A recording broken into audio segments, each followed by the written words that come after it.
You're listening to The KYLO Show, the podcast where we talk about how to keep your love on no matter what and why whole healthy families are going to save the world. And it starts right now.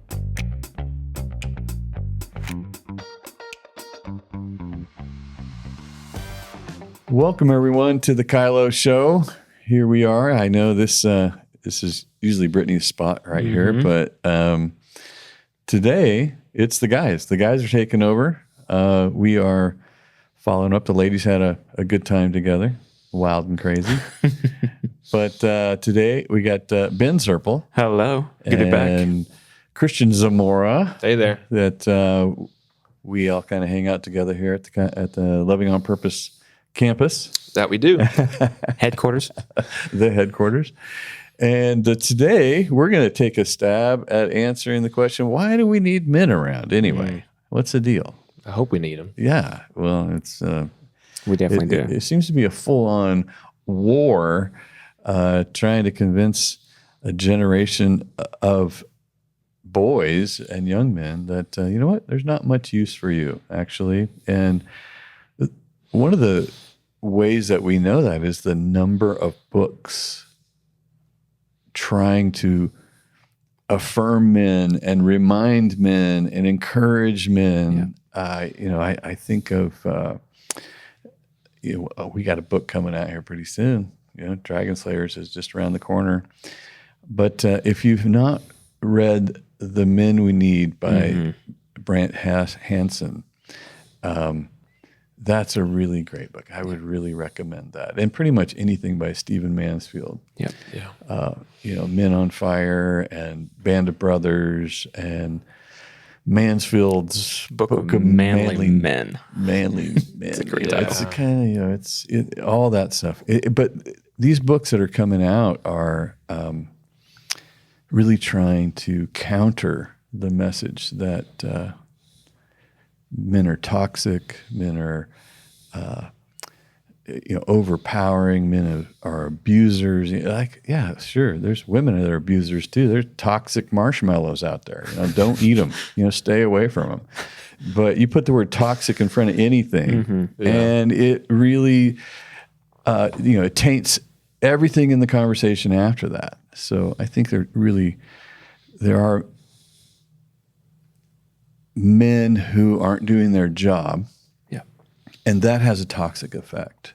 There are women who aren't doing their job, and that lends a toxic effect. There's leaders that aren't doing their job, and that saturates the environment with a toxic element. The Bible says that when the wicked rule, the people groan. But when the righteous rule, the people rejoice. So there is an effect on any environment that is very much, are you doing your job? Yeah. Are you doing a good job with the role that you have? Yeah, and to do that, you have to know your job. Yeah. I mean, and this is actually not uncommon, but I think most men are struggling with this because they don't know what their job is because they haven't been trained in it. Yeah. I mean, you see this in the workplace. I use a lot of sports references, but, coaches are famous for saying, do your job. Do your job. Like, hey, the team gets together, the linemen are blocking, the receivers are running their routes, quarterbacks. If everyone's doing their job, this play is going to get executed, and we do that a number of times. We do it better and more often than the other team, we're going to win. Yeah. But for them to do their job, they have to know it. Like even here at Loving on Purpose, one of the things we have to do is actually sit down with people and go, let's detail out your job. Yeah. Here's what's expected. This is what you're expecting to do, and I'm going to keep you accountable to this. Yeah. And once there's a clarity around the job, people flourish because it's like, I didn't know that was This my is job. winning. This is winning. I like to do well. This is what it looks like. And so, there is it feels like a saturation, and it's good, but it's also could be a little overwhelming of lots of books and lots of voices about this is what it is, and you have some varying opinions even. But you mentioned that I just finished that book, The Men We Need. Oh my goodness. Yeah. And why that book, I told my wife, I was like, this might have moved in my top 10 favorite books. It was one of those ones I kept looking forward to the moment I get to read it again. Yeah. And the reason was it's so practical. He's a great writer. Yeah. But it's avid endorsement. Yeah, the avid endorsement. The president of the library club in high school, and he owns that. He's like, I'm going to teach you how to be a man, and it's such a great Pivot. because, some of the stuff out there about manhood, is like, Be Joe Rogan. go get jiu-jitsu and all this other stuff, that's great. I mean, there's something to that. That's awesome. But here's a guy who feels like the antithesis of that, but he's saying, this is how I show up as a man. And you're reading and go, this guy's the freaking man. He's a man. This dude is awesome. Yeah. And the whole book just outlines, this is what it looks like. This is what a man looks like. This is what a man does. Yeah. And he does an incredible job. So doing our job, the men we need to know what that job is. And I think we're going to talk a little bit about that today. Yeah. Totally. Yeah. Yeah, just that. I mean, I listened to that book actually a while ago when Danny first mentioned it, and it's fun to listen to because he's funny. He's just a funny guy, which helps as well. It just helps the reading of the book, but it just rounds the conversation too, like you're talking about, is it defines the job for men who are sitting there, which I have these conversations all the time, men going, I don't want to go out and hunt something. I don't want to go out and get punched in the face every 10 minutes and by choice, But it rounds the conversation to, as he's talking about how he shows up for his kids and his wife and his job, and it just, it invites men into what it really means to be a healthy man. Mm-hmm. And, it doesn't mean you have to be the avid outdoorsman. Mm-hmm. He's the avid indoorsman as he describes himself, but it's so encouraging to have both sides of that coin, that it doesn't matter where you fall. The things that are most important, are you paying attention to those? Yeah, and we know that men are in crisis because the more conversations you have with young men in particular, the more you hear the verbiage of, I don't think I'm going to get married. Yeah, I'm afraid to get married. I got a good gig, going on right now. I can't really think of why I would give this up. And so the big product of leading and creating a family is being dissolved just in men being talked out of their role and into something that is fruitless. A selfish, consuming life does not produce. You're going to get to the end of that life and you're going to go, oh my gosh, what have I done? Yeah, because that's, like you said, it's the target they've been given of go get financially secure, go get everything worked out perfectly before you get married and or have kids. Pursue your dreams. This is the time to do it now. You're young, you have time. Yeah. You're not going to be able to do that and it goes back to culture and even people in the church. I'm like, you're not going to have time. We're perpetuating the culture leaked into the church a little bit of like, this is going to be really hard once you have a family, so enjoy it now, do it now. And the opposite should be true as far as the target, which is, hey, go find yourself a wife. This is going to be a great, being married is awesome. I mean, I had a buddy, really great friend of mine who was struggling, and he came up to me and he was talking about his marriage, and he reached out to me. He's like, the reason I'm talking to you is before I got married, you were the only guy who told me that it was going to be great. I told every single one of my buddies, and they go, oh, you're getting a ball and chain. Oh, kiss this goodbye. Oh, here goes your this. And he goes, and you told me it was going to be the best thing that ever happened to me.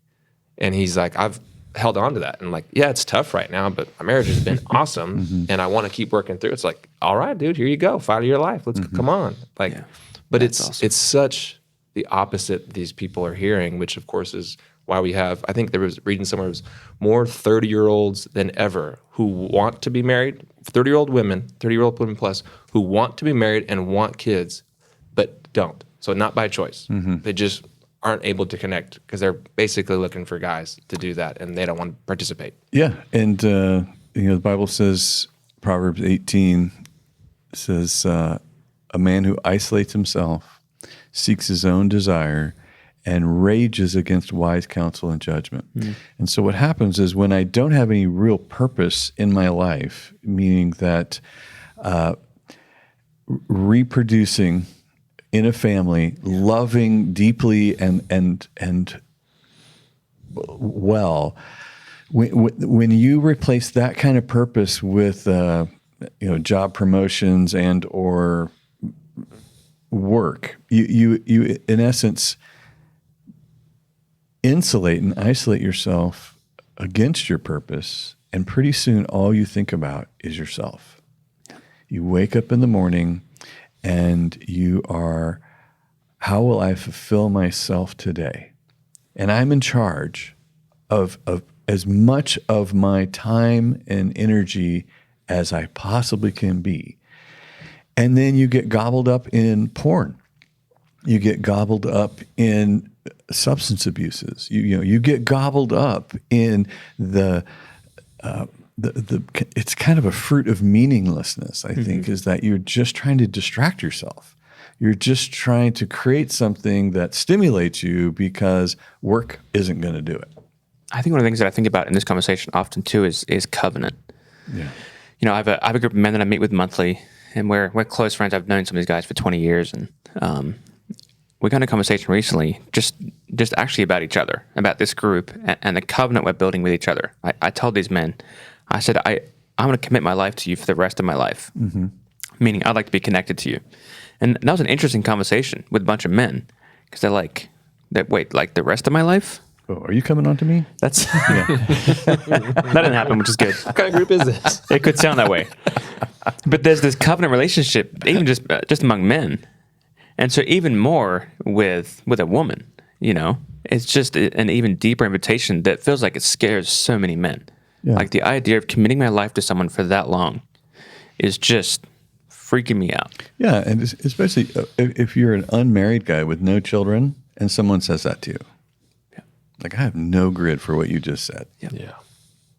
But the married guys who, have a batch of kids, they're like, Yep. I'm on. Yep. I can do this. I know I can do this. I've been doing this. Yeah. Totally. Going back to like creating purpose, and I often talk about with kids, every time one of my buddies, we had kids a little earlier than most of my friends. Every time they started having kids, one of the things that I told them, my favorite thing to tell them is, hey dude, you're about to find another gear you did not know you had. Yeah. And you're going to drop down in that gear and you're going to hit this. It's going to be amazing. This thing that comes out, all of them follow up and go, hey, I found that gear, man. That was right. It's amazing because nothing motivates you like the way God designed you to be, A provider. A provider. Yeah. Provider, protector, connector. Come on. All that. Those commitments and those responsibilities are what push that deeper into your masculinity, and that's where you find it. Nothing else pushes it down in there. You're like, what would I give my life for? Mm-hmm. Yeah. Who would I give my life for? It's not even an idea you entertain until you become a protector, a provider, a connector at that level of a lifetime covenant. You're like, I would give my life for her. I would give my life for these kids. I'm going to. Now my job has a real purpose. It's not just to tickle my ego. It's really to serve what my life is really built around, and that's this family. Yeah, because taking on lots of responsibility doesn't often feel like this is going to be great for me. It feels like work. But when you get that thing switched in your brain where you realize, no, like most things in the kingdom, I would quote banning leaf shield, or at least where I heard it banning. It's like we live the kingdom. It's upside down kingdom. It's countercultural. So it's like the last shall be first, the first shall be last. So like here's another thing around that too of, hey, when you take on a lot of responsibility, you're going to be so blessed of it because of it. Your life's going to be so much better when you start acquiring responsibility for other people. And I found it to be true, and I think a lot of people have. Yeah, it's absolutely true that the greatest parts of who you are is really discovered in what you have to give to these people, your wife and your kids. I mean, you didn't even know it was there. You didn't even know it was possible. You didn't know that you could be this sacrificial, that you could be this honoring, that you could be this careful, that you could be this, you could make this many adjustments that were going to long-term improve who you are. You would never find that, And that is the piece I think is the distraction around, go pursue yourself. your self-awareness, your passion, go out and discover this as a primary goal, and it's a trick. Yeah, it's a trick because it leaves you in this superficial experience of life, and it's not until you find people that you say, I would give my life for you, that your life even really starts to mature. Because I think what happens right there is just this conversation about legacy. Mm-hmm. Is legacy starts coming to life. Like, oh man, I am living my life for fruit that will bear. I'm gonna bear fruit through my life that I may never see. That's for my children and my children's children. And it's a wild conversation to think about. But Bill Johnson is probably the best at teaching us about thinking from eternity. Which is just a hard thing to do when I'm living my life for myself.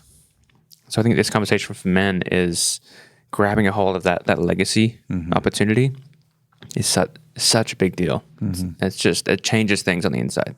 Yeah, and a righteous man lays up an inheritance for his children's children.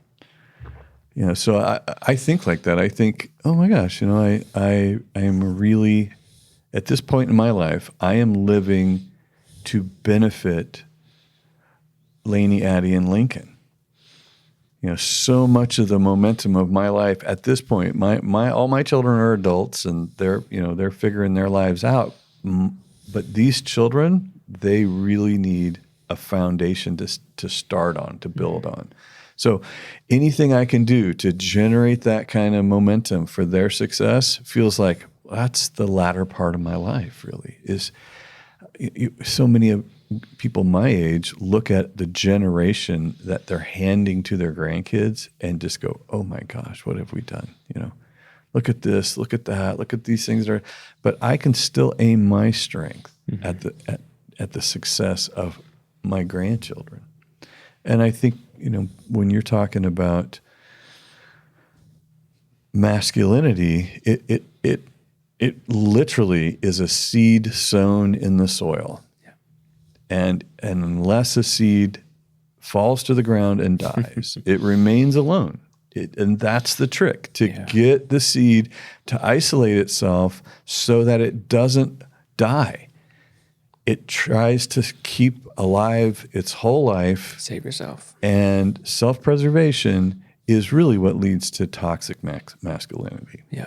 It's no good. And, one of the things, bringing it back to giving people a target and describing the job and laying out the job of men, this is what you should be doing. If men that are listening, I hope you caught that, because I didn't know that until I worked here. I'm going to live on Danny here a little bit and got around Danny when he said something like, I live so I can give. Or he's talking about, I'm pointing my strength at my grandkids, and so I have 3 boys at home, 3 future, world changers. Oh, come on.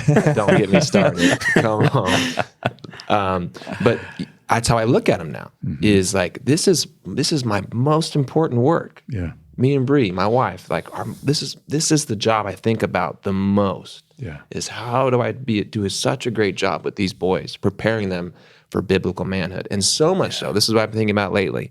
It might be a weird analogy because in our sports now, like, I always talk about like hitting through things. Like in football, you tackle through a defender or an offensive player. In baseball, you hit through the ball. So I'm thinking about, how do I get this? How do I hit through them with this stuff that I'm trying to impart to them, so that it's so deep on the inside of them that it becomes just the natural outflow of their character and their life with my grandkids and their grandkids. Because going back to there being lots of information around about masculinity in men, like, I think there's a lot of guys out there who would agree, and they see it and they go, oh my gosh. And it is kind of scary, the landscape.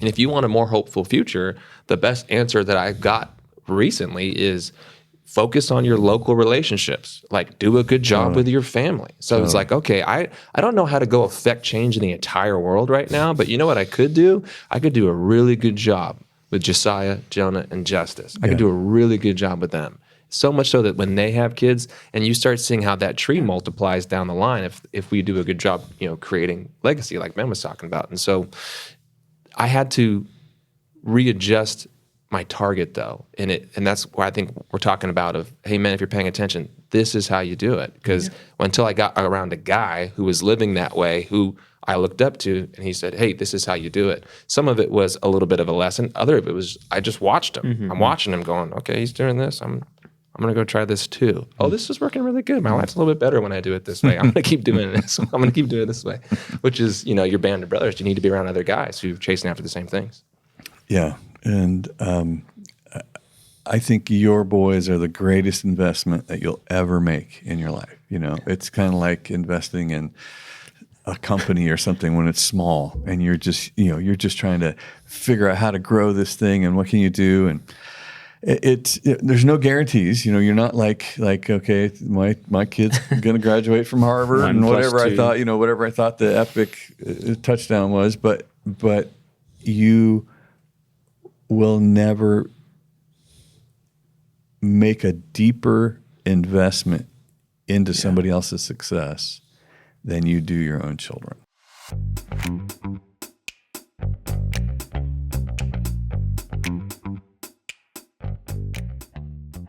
If you're ready for a life-changing transformation, head on over to KYLOuniversity.com now and start your journey towards a more fulfilling future. Don't miss this incredible opportunity. Your transformation begins at KYLO University. Visit KYLOuniversity.com today.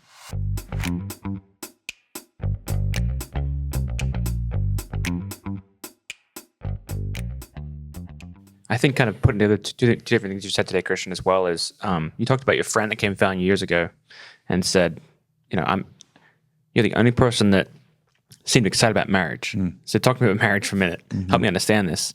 And I'm sure you have people come find you as well since having children to say, you seem like you like your kids. Help me understand that. But I think there's something like that's what needs to catch fire. And that's what is catching fire. Like that's not what the news talks about. But when other men see men being successful in those things, the most important things, I think they start latching on to, hey, what are you doing? What's working for you? Help me understand that. And I think that's how we create change. Yeah. Is just doing a good job with what's in front of us, doing that job like you said, and then other men start coming alongside us going, okay, teach me, help me understand that. And then all of a sudden, here we go.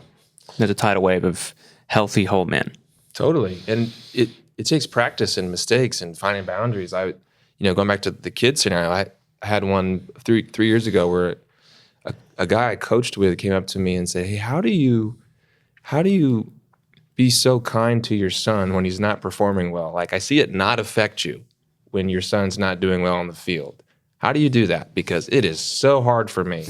And I'm start to get aggressive or mean and yell, and I don't want to, I know how it's, I want to be that guy. I don't want to be that guy. Yeah. So it's like, aha, brother, well, I'm doing great now because I used to not do great.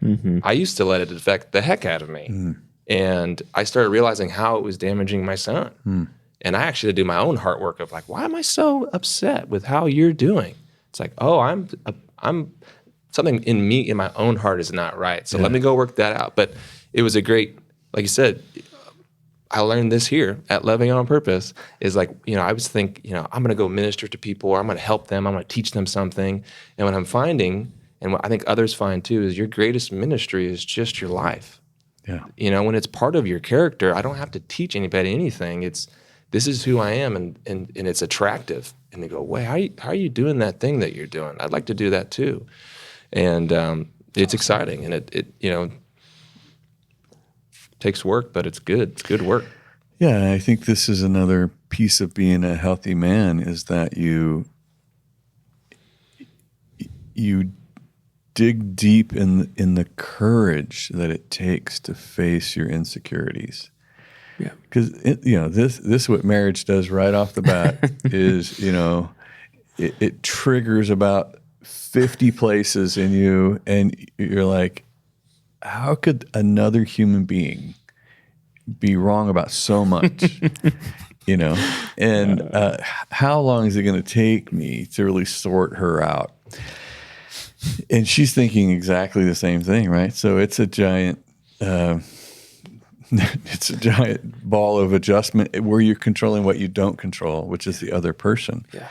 And so much of the success of becoming a healthy man is going to work on your heart, your spirit, and your physical health. Like, okay, you when you're doing that towards the purpose of deeper connection and success in a marriage, then it is constant. It's a constant daily reminder. When you're doing that to benefit these children you're investing in so deeply, it's a constant, continual reminder.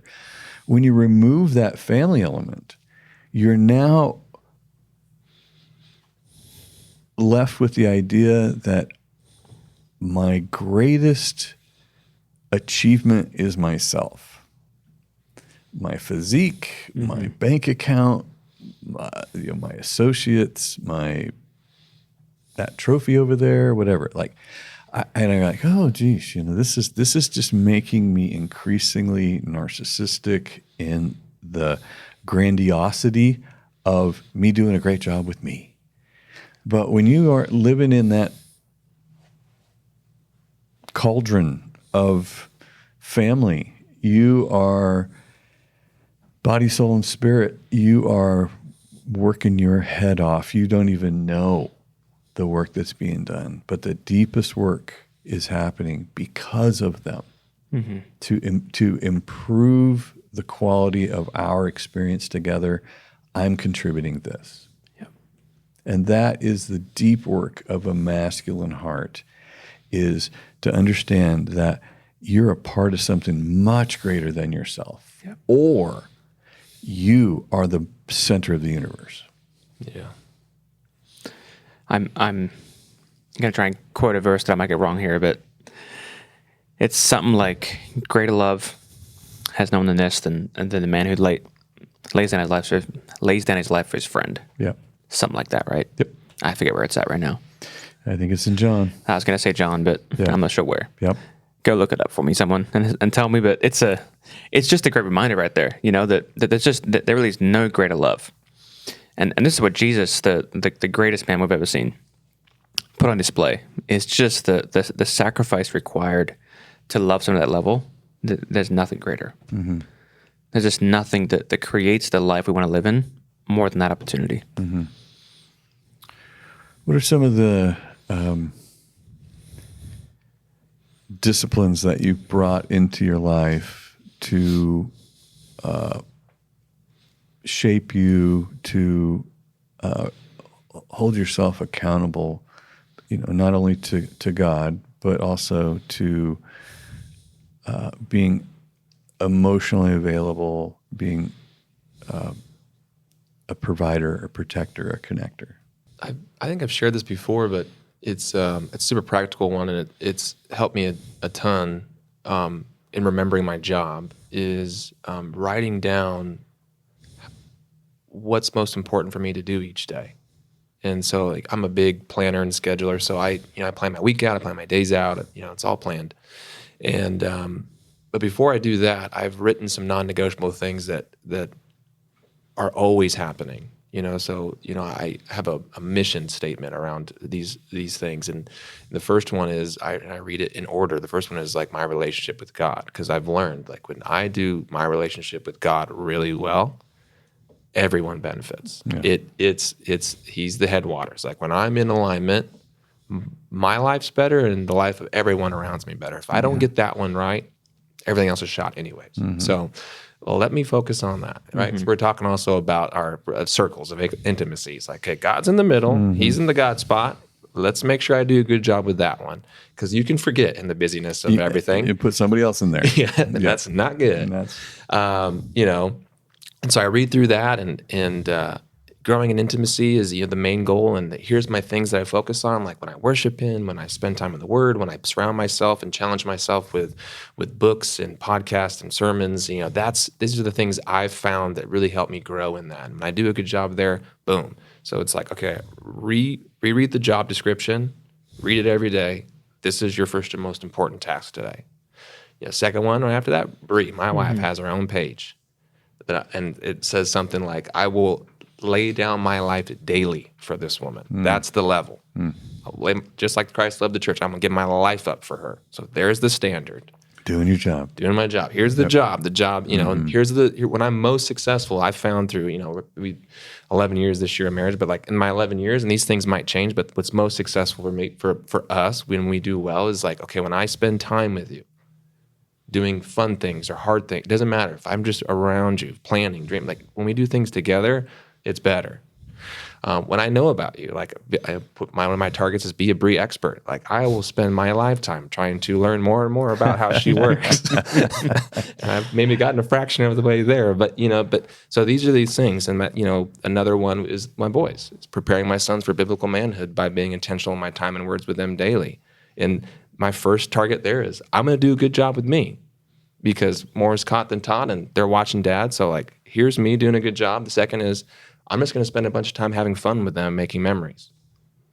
The third one is I'll do some intentional discipleship with them. But so going back to a practical thing of I spent hours, preparing those things and making sure they're exactly right and getting them really small. And then I just read them every day. And there's something about that daily practice and ritual for me that reminds me of here's your priorities. You do these things first always. And if I had a bad day at work, didn't get a bunch of stuff done, if I didn't do this or that, and I look back and said, did I do my top 3 jobs really well?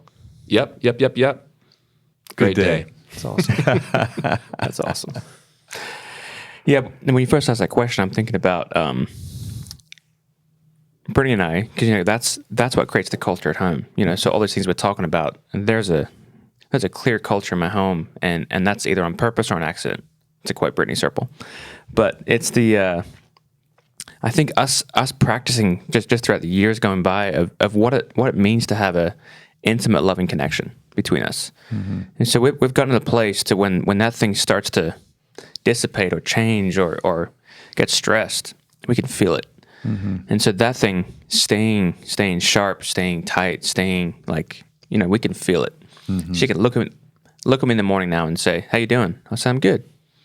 And she'll look at me a little bit deeper and say, "You're lying to me." Okay, maybe. Maybe I'm not great, but I'm working it out on the inside. But just the connection we have has just given room for us to know each other at this level of trust. That's just so helpful. So that's the thing for us, I think, that starts. The God piece you're talking about. That's obviously first, but this is what holds the rest of the stuff we're talking about in the home with the kids and the family and everything else together, is that we are prioritizing our connection. And we're just coming off our 20th anniversary vacation too, so it's a little clearer and recent. But yeah, that's a big one. Teamwork makes the dream work. Teamwork makes the dream work. There we go. Yeah. Awesome. I think Zach Curry says that all the time. I think the idea of toxic masculinity really is, it sounds like, it's the aggressive man that is, dominating his house and angry and scary and all that stuff. And I'm sure that, that is no fun. That's definitely the definition of toxic. It's not masculine though. It's just an idiot. It's just a out of control child trapped in a man's body. Behaving all your emotions, never learning how to steward your own heart or your own mouth. And so, but to tie that to masculinity, I think is the confusing piece. Is like, oh, anybody that's angry and abusive and controlling and that sort of thing is masculine. Like, no, that's not true. Yeah. It's very much a childish, immature character defect. Yeah. And it comes in all packages: women, men, teenagers, world rulers, and guys that people that are trapped in an addiction somewhere. I think probably the place where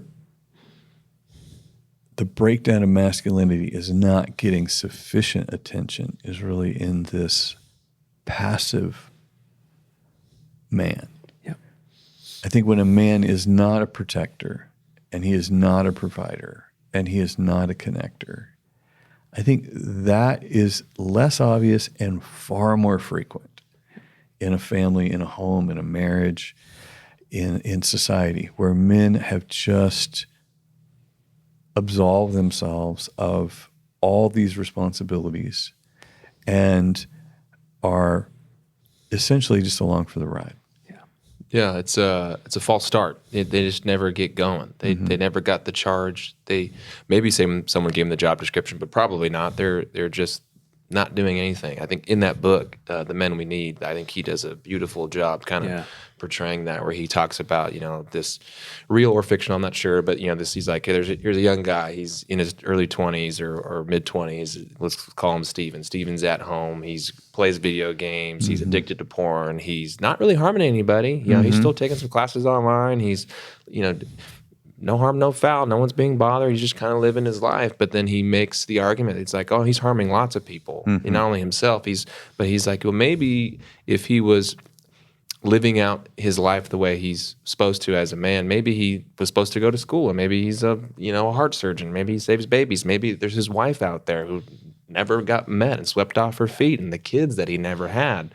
And so does a great job portraying this, this idea around these passive, it's even hard calling them men, but these passive adult boys that are sitting around thinking that they're not really harming anybody, which is, it feels somewhat, newer or different, where you actually have these people still living at home. I think even in the past, there was a different cultural norm where at least they got initiated in some ways, and we'll call the very minimum of protection and provision, which is like, hey, I got a job, I'm writing the check. And hey, like if someone tried to attack you, I'd do something, like I'd punch them or maybe, And so it's like, that's the baseline. And there's something to be said about even just guys who do that. It's like you start a family, you write a check, we talk about fatherlessness in previous episodes, and you start learning that just even having a man in the home, if he did nothing, if she was just around, the likelihood of their children's success goes way up. But going back to that, not being the standard, shouldn't be the standard of, okay, well, what does protection, connection, and provision look like at a biblical standard, or the way that we're talking about it? And it raises the bar, and it calls to life not only the man to fully step into what it means to be a man, but it causes everyone around him to flourish. And yeah, I'm sorry, I'm still just juiced up about that book. It was a great book. Go get that book. It's a great book. It's a great book. Men We Need. Yeah. I think the other piece with this passivity conversation too is it feels like it's actually passed down, meaning that men are not being taught how to confront fear. And I've talked to so many men that when they look at their dads, they're like, he didn't teach me how to confront fear, so I'm not sure I know how to. So I'm just stuck giving in to the fear that's in front of me, which creates this passive experience for everyone else around you. So I think that's part of the conversation too, is men putting on courage to confront the fear that's in front of them today that's actually stopping them doing what we're talking about, stopping them from engaging their job. Because disengagement feels like a safer option than getting in the fight. And I think you're making a case for surrounding yourself with other men, because Totally.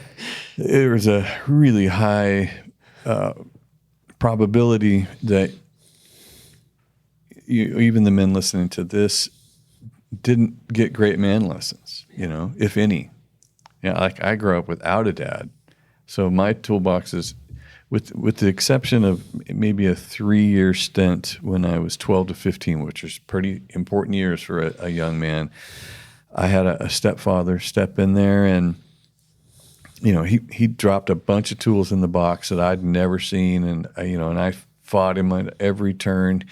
Here's how you work your butt off. Get out there and cut some firewood, and don't come in until you got this much done, and don't forget to feed the animals every morning, every night, and we're gonna go do this job, and we're gonna, and you're gonna have to get up early, and I'm taking you hunting, and you're gonna get up in the dark, and you're gonna be confused about, is this gun going to kill somebody? You know, what are you doing? You got to face it, got to face it, got to face it. So those years of my life, I learned a bunch of that stuff that I think later really propelled me into trying in a way I never would have. You know, I wouldn't have even tried if I had not learned as a 13-year-old boy that I could cut cords of wood, you know, and I could get up at 3 a.m.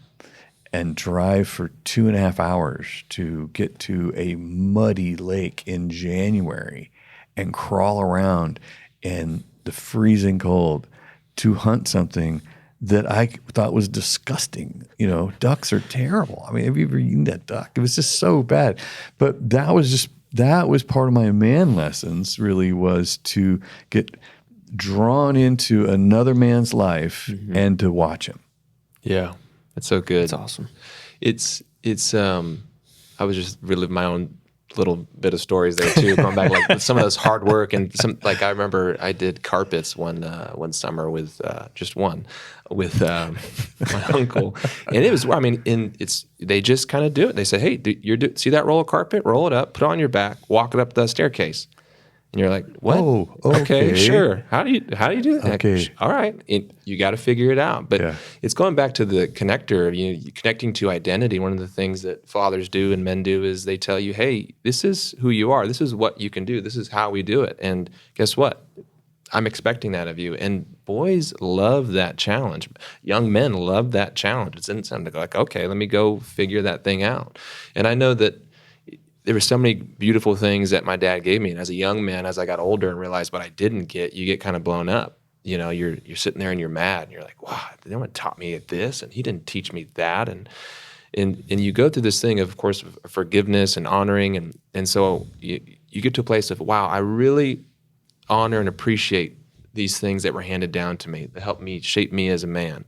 I'm also noticing I'm missing some things.